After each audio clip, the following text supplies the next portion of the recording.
Welcome back to 414 Wisconsin on News Talk 1510 AM. To the mellow stylings of Stu Man, the newsman. Oh, yeah. Stu Man, the newsman, you have a gift, my friend. Yeah. I was bragging about you today to my dad.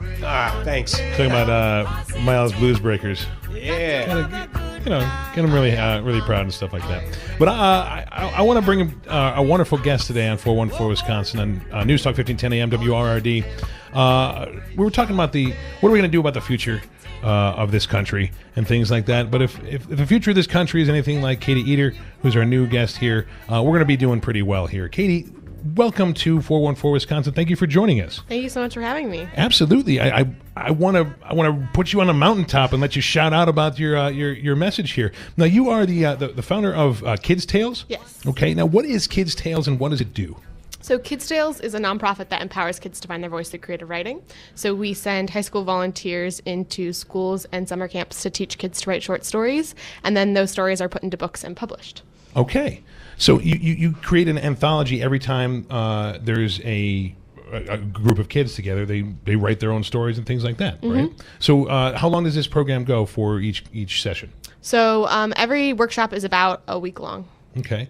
Now, how do you get involved with each group of kids? I'm assuming are they new groups of kids every time, or are they the same recurring folks? Yeah, it's the same, or it's new groups every time, so new kids. We've taught to date about 1,200 kids from around the world, and we do it all through teenagers. So teenagers are the ones who teach, who find the organization to teach at, to raise the money. The young people do everything.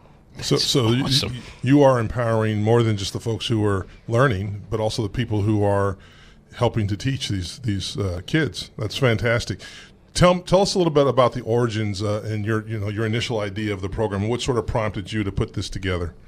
Yeah, so I've always been a really big writer. I've written ever since I was a kid, and I've been lucky enough to be able to take classes and camps and do different things surrounding creative writing.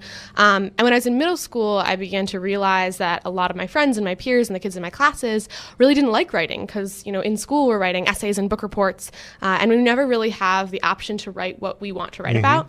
And I wanted to do something to change that. So I looked around to try to find a place where I, as then a 13-year-old, could teach creative writing, and I couldn't find anything. So I went to an organization in Milwaukee called COA, and I asked them, hey, could I come in and teach a workshop during the summer? And they said, sure, I guess. You can teach all the workshops. Yeah. You can teach them all, Katie. Yes. Yeah, they kind of looked at me and were like, you don't have a teaching degree, you're 13, but like, okay, sure. So I went in, and it was something fun to do during the summer, but it really wasn't until the end of the workshop that I saw it as something more. There was a little girl in the class at the time named Alana, and she'd been really shy all week. We do a lot of sharing, and she hadn't said much. And then the last 15 minutes of that last day, she raised her hand, and she called me over to her table, and she started telling me about her life. And she started saying that, her parents were divorced, and she was constantly shuffled back and forth between their houses, and she never felt like she had a chance to express herself. And she actually said that Kids Tales and writing was the first time she felt like she had a voice. And to me, that was sort of the moment I was like, whoa, like this is now something that, I'm not just doing because it's fun for me, but something that can have real impact on real kids. And so I knew it had to expand from there. It's very powerful. It's funny that you were mentioning the origins of it. So about, 2 weeks ago, I have a son who's 10, and we were looking at a movie. I was telling Brian this earlier. We were looking at a movie, and he was asking me some literal questions, and I'm like, no, honey, you got to use your imagination. Like, you got to, this is not like a true story. It was something we were watching. And I said, okay, we're going to start creative writing. We're going to do some writing. Because when I was a kid, we did it in school. There was a contest, and I won a couple contests because they'd tell the kids to write a story, and then they would judge them, and we would win stuff. That doesn't happen in schools now. There's no creative writing in schools for kids now. And so this program that you're running and put together is fantastic, and it's missing in the school system. And so I'm glad that a young person like yourself has been able to put this together and have this impact. And like you said, for this one young lady, it was beyond just something for you. You realized the huge impact it had on people who were in the course. So that's fantastic. And that was one of how many kids in that initial class? So the first summer we had 18 kids in that class. And you said you've helped out. You've you've worked with over 1,200 kids to this point. So now, think about this. There's got to be at least more than just that one kid that was affected the same way that maybe didn't come forward and say, "Hey, by the way, Katie, you really changed my life," because that's a conversation that you really don't have all the time. But imagine on a number scale how many people that this has affected going forward.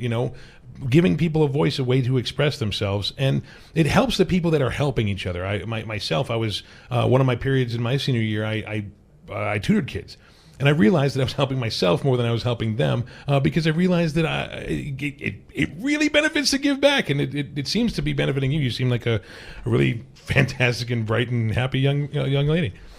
So we I think it was last week. Remember the week before we were talking about a gentleman from the Journal Sentinel who started an article called "Better Angels," and really what he was talking about was, please call in, write in, and give him stories, share with him stories of when sort of a good Samaritan act was perpetrated upon you, or you were able to help somebody go out of your way.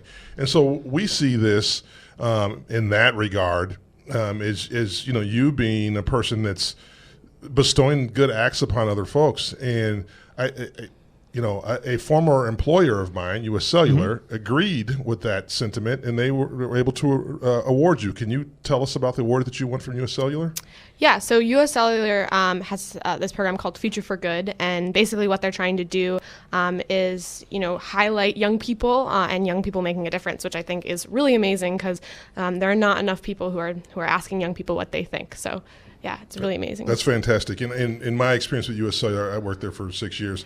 We did a lot of that sort of outreach to communities. We really wanted people to feel valued and cared for during that. So I believe we have Tamara Tamzek on the phone. Not currently right now, but yet. I do want to point out that Katie is one of 15 young humanitarians selected for the company's 2017 Future of Good program. You can check out thefutureofgood.com to learn more about it. But just to give you some information, the wireless carrier has contributed $1,000 to Katie's organization, which she plans to use to expand a Kids Tale to more communities. And this is part of the total $42,000 in-kind monetary contributions to help youth continue building the future of good. That's awesome.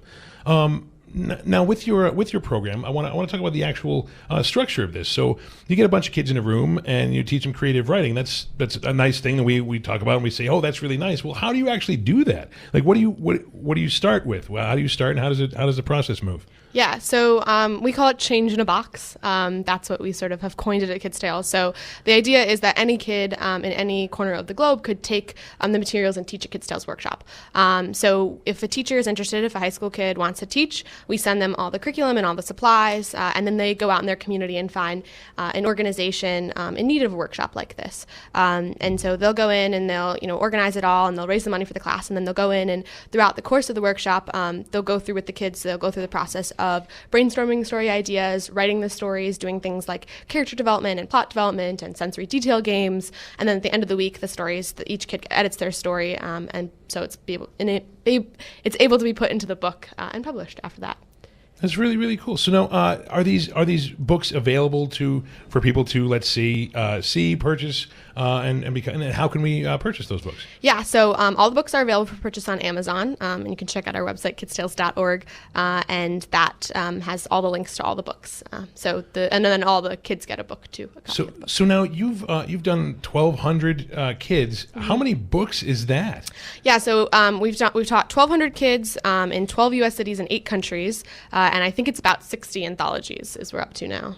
That's fantastic. Yeah. So you're virally building this. Obviously, you can't do all of these workshops yourself, but you've spurred on a bunch of other kids. How many people do you have working underneath you or with you? Yeah, so we've engaged over 300 teen teachers now in the process, and our teachers are teenagers, and the kids that run our social media and design our website and do everything, raise our money, they're all teens. You're effectively a larger and more powerful organization than this radio station.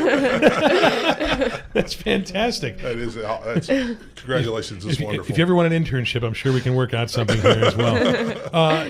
We were talking earlier in the show about improvisation. I used improvisation to write. I learned how to write through improvisation. Maybe we can talk about that on the way back. You're listening, everybody, to News Talk 1510 AM, WRRD, Wisconsin's Resistance Radio. We're going to take a little quick break here, and we're going to be joined again. We're going to keep you in here for a little bit more because you got This is fantastic. This is so much better than complaining about Brad Schimmel and Scott Walker for a day. We got Katie Eater here from Kids Tales. Kidstales.org if you want to check that out. Call us on the phones anytime at 414-369-6005. You're listening to 414 Wisconsin on News Talk 1510 AM, WRRD, Wisconsin's Resistance Radio.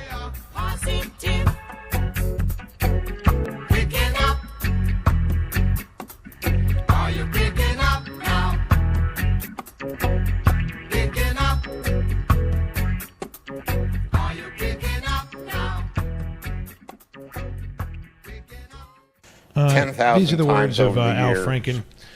He is resigning. Wellstone's famous quote, and he's stepping down. Those are the things that we need to hear about. It's a very important issue right now. But we do have about a minute and a half left, and I just want to take a moment to wrap up and thank Katie Eater for joining us. And we were talking while Franken was speaking about the impact of what you do, and one of the most important things that you've seen from a lot of the kids that you. And if you could just give a voice to that before we go. Yeah, I think, what's so amazing about Kids Tales and what is so amazing about asking kids for their story and asking kids to tell the story is you're really giving them a chance to discover their voice. And you're giving them a chance to sit them down and say, you matter, your voice matters, and there are people who want to hear what you have to say. And that's something that a lot of kids have never heard before. And so I think that's what's really powerful is just, asking them to tell us their story. Pretty darn powerful and pretty darn awesome. Thank you, Katie Eater, for joining us here on News Talk 1510 AM WRRD, Wisconsin's Resistance Radio. You can learn more about Katie Eater at kidstales.org. Yep. And you can also learn about the U.S. Cellular program at thefutureofgood.com, and we post both of those on our Facebook page very shortly. We're going to have somebody from U.S. Cellular come in and talk to us about their program separately from Katie. So we'll do that in the future so we can learn more about that. And just thank you for the show. Thanks, Katie, again for being in the studio. It's a fantastic segment, and we're about to go bye-bye for today. We'll see you tomorrow. We'll see you tomorrow, everybody. Have a good time. WRRD, Wisconsin's Resistance Radio.